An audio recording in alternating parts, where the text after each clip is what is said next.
Serious, male prostitutes of Reddit, how did you end up in that profession, and how is it different from female prostitutes? Was a male escort for a number of years as my side gig. Per personal preference, I strictly only did anything with women, this is why it was only able to remain a side gig, lol. Demand would ebb and flow. Sometimes nothing for nearly a month, sometimes 3 gigs in a week. 80% of the time it was husbands who wanted to give their wives a MMF threesome. Sometimes this was so that their wives would become comfortable with them next hiring a female escort for a FFM threesome. Occasionally I was asked to source a friend for a MFFM foursome. I would just go online and hire a female escort. 15% of the time it was single women, usually around middle age. Recently divorced was common. Unlike the couples who were essentially paying me so that there was a guarantee of no emotional connection, the single ladies almost always wanted the simulation of a relationship. And, unlike the couples, they would hire me again and again and again. This was where most of my money came from. I had one woman who hired me nearly once every week for a year. She only stopped when it became all too apparent to her that our relationship wasn't real. 5% of the time it was the rich and busy type of woman, doctors, lawyers, executives, etc., for whom dating just took too much time. These were the best for me as they were usually the hottest, but because it was just sex for them, I didn't get the repeat business I would get from those who wanted to pretend they were in a relationship. As for pay, I would charge $150 per hour, which is pretty much nothing compared to what female escorts get. But, you know, the laws of supply and demand and all. Have you ever had a client that was unattractive at a level that made it difficult to perform? Here's my secret, see Alice. And then I try to focus on something that I like. Everyone's got something. I'll respond to questions I've seen elsewhere here. And #X200B. Greater than Q, how did it go with couples who hired you?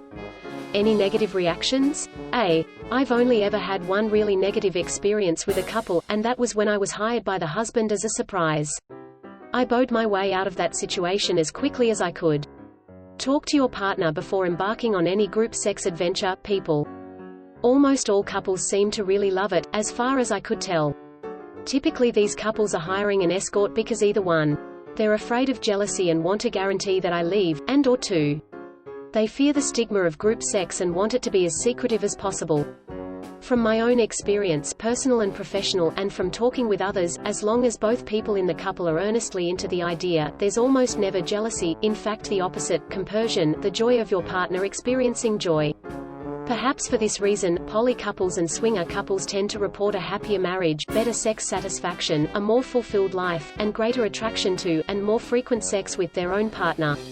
It intuitively makes sense, you want a sexual partner, not a sexual opponent. And #X200B. Greater than Q, were women ready to just have sex? Typically, the women usually need at least a full hour to warm up to it. There's variation in both directions.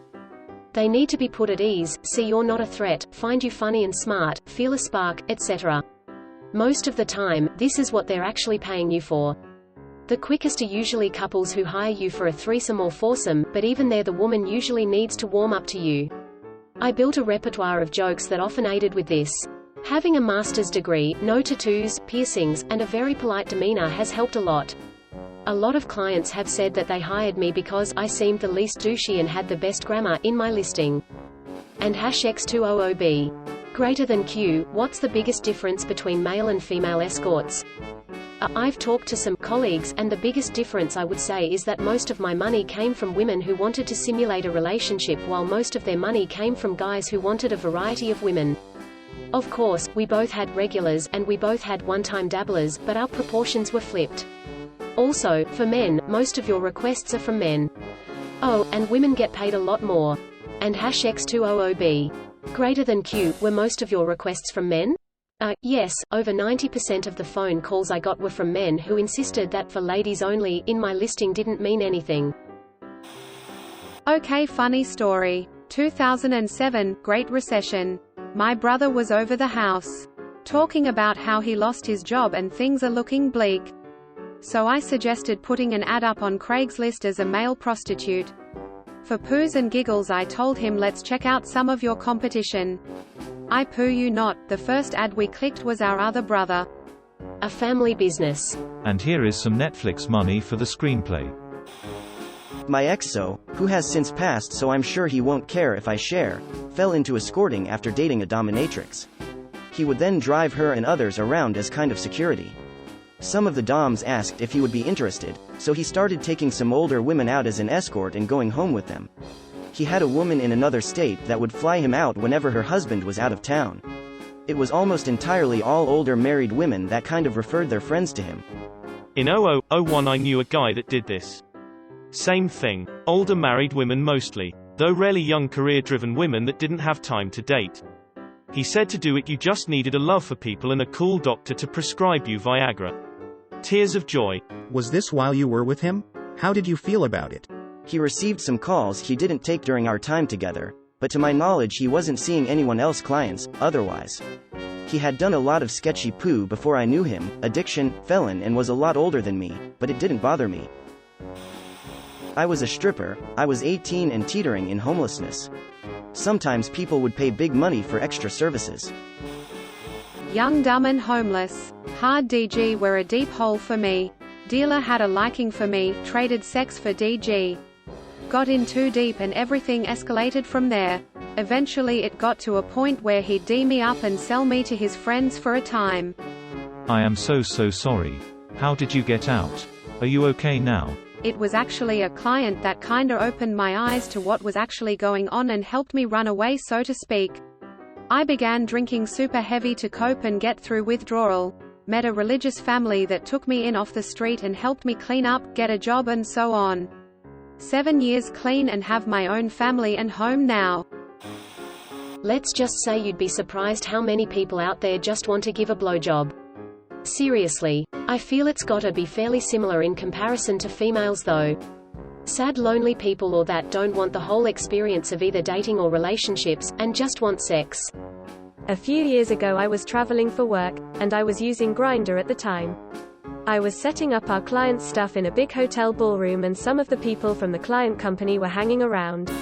I was sporadically talking with one of the guys, normal small talk. He says how his wife and son are doing. I'm pretty tall, so he casually mentions he's 5 feet 8 inches in conversation. So I check Grindr during an off moment, and I'm getting blown up with messages from a profile with no picture, who was about 12 feet away, and was 5 feet 8 inches.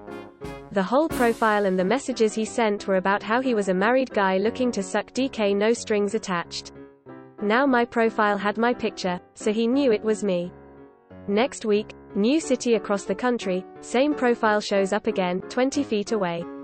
Same flurry of messages. I have gone through, for free, friend, married with kids to fulfill his male sexual desires, giving me blowjobs and other things. I've noticed there is a surprising amount of it. This is all former for me though. It's those ones that stick with me though. Just look at R-4R to see how many guys in your area want to suck you off for no reason other than having a DK in their mouth. That's the toughest part about being gay. On Grindr there are vastly more people on there looking to suck DK rather than get their DK sucked.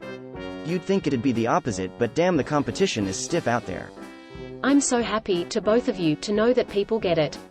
Grindr is effing jet propulsion of hot dogs being thrown at you combined with competitive hot dog eating champions. Life's crazy. I lived in Vegas and I was in really good shape at the time. So people bought me nice clothes and I accompanied them for the weekend or whatever their time frame was. Lots of men, few older women. It seems there was a lot less stigma to the job. I owned a graphic design business for about 10 years. I had a lady who threw those sex toy parties come in every so often wanting random poo-like signs, promo stuff, etc. One day she asked if I'd ever stripped or anything and I told her not really, besides one time I got drunk with a bunch of friends and got on stage being stupid. She tells me she throws these parties once before or twice a month where she has like 40 to 80 women come and she's had bad luck getting consistent strippers for them. She told me she pays $500 for a few hours plus all the tips. I said sure, as long as my best friend can also do it. He was comparable to me and we've been friends since like 4th grade, went to Afghanistan together etc, and he's the only dude I'd be comfortable with on a stage with while swinging DKS and stuff lol. Fast forward a few months and we're making about 10K a weekend each. Which this is the Midwest, so an average nicer house like 100 to 130K, 20 years ago.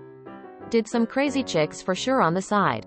The key was just act like totally into them even if they're plan AF. In my late teens, early 20s, I was a male prostitute. I was sort of forced out of my family home for being gay and had to stand on my own feet before I was ready for it financially. Couldn't find a full-time job that could cover rent and such. It started as a one-time kind of thing because a guy offered me €1,000 to have sex with him and I was pretty desperate that I couldn't refuse. Word got around and I would get offers, requests almost on a daily basis.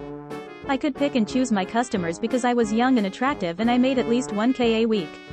On one side it was easy money, on the other side it was a dangerous world to be in with a lot of crazy people, DUs etc. And at times customers would try to push me to do stuff I didn't agree to, so it was necessary for me to know how to protect myself.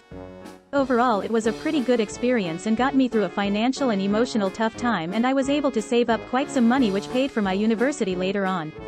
I don't regret it at all, and I think that is because I got out at the right time. The longer you stay in that world the harder it gets to leave it, and I've seen it gone bad as well for some guys. FYI, I live in Europe, in a country where prostitution is legal. Did you ever have to defend yourself? Yes, a couple of times. I would always have pepper spray on me in case things got out of hand. But I only had to use it twice. I'm not a prostitute, but I am a male massage therapist who provides happy endings. Throwaway, obviously. I got into massage therapy when I was in college. I took some classes and got my license. I dropped out of college and I worked for a clinic for a while I did some side work on my own, mainly doing outcalls to people's homes and hotels. I learned quickly what most of these people were looking for, and I also learned how much more money I could make providing that. I have done it for nearly 20 years now. I work only about 10 to 15 hours a week. I provide these services to men and women. I do not do any intercourse. Occasionally, depending on the person, I will let them suck me off. And I provided oral to a select few, both men and women. But I am picky when it comes to that. But human touch is important, and a lot of my clients are touch-starved.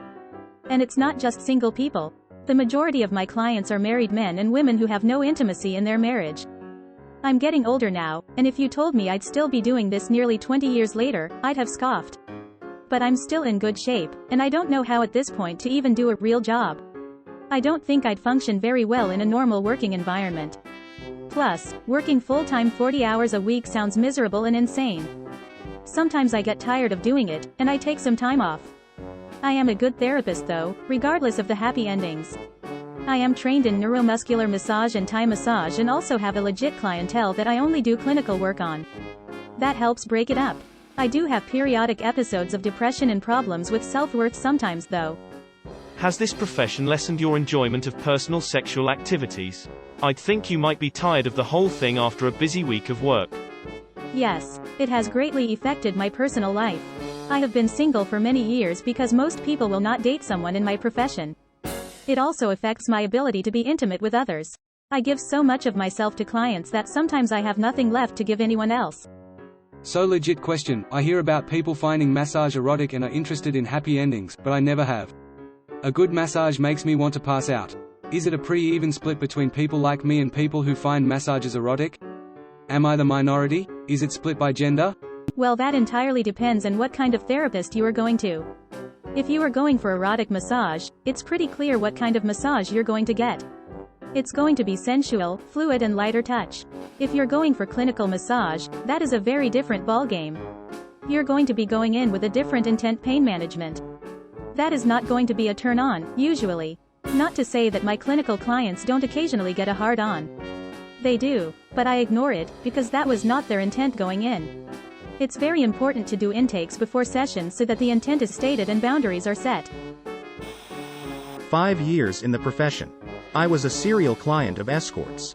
One particular female escort jokingly mentioned I would make a great male escort. The thought stewed for a few months, then I tried it. I see clients of all genders and identities. I'm pansexual. Certainly there are far more men seeking my services, but also couples looking to experiment. Rarely get solo female clients. I would say I don't face the same level of stigma that my female, trans, NB peers do. The stigma is still strong, but definitely not as negative or to the same extent. Do you have a good time? My enjoyment is not the priority. But sure can be difficult not to. One of my male acquaintances, we're not super close, he's more a friend of a friend, is an escort. He's pretty popular in the area but also a niche market. He's a super skinny Vietnamese guy.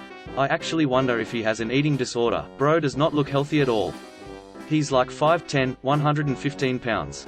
I'm female, 5 feet 5 inches, 115 to 120, and I'm far from fat.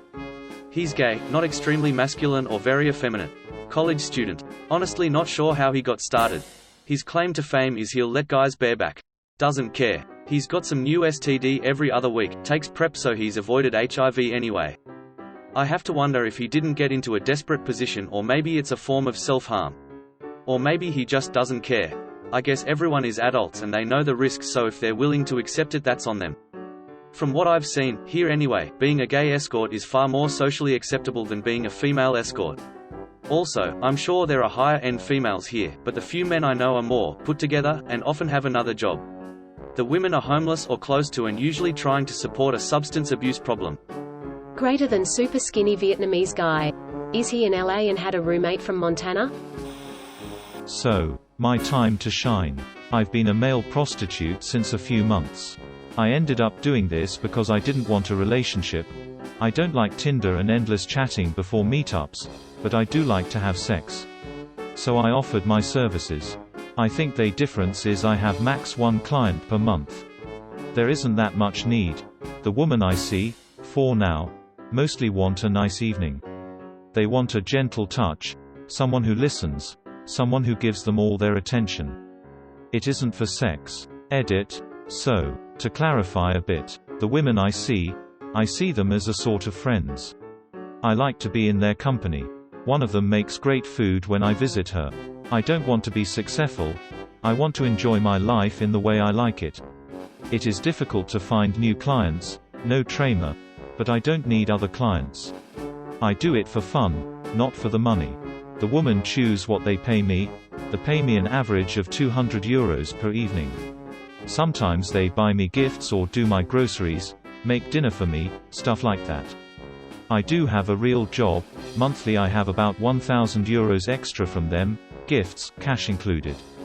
If I would have a few extra clients, I could be able to live without the other job. I'll see what the future brings and see if I can or want to quit my other job. I thought you didn't want the endless chatting. English isn't my first language. I don't want to be on my smartphone talking for a few weeks before meeting someone. I just want to meet someone and see if we connect. I like to talk a lot, but not in a digital way. I've had a client that I left after 20 minutes cause I didn't feel anything. Thank you for watching. We upload new videos every day, so be sure to come back for more fun. Please consider liking and subscribing if you enjoyed the video.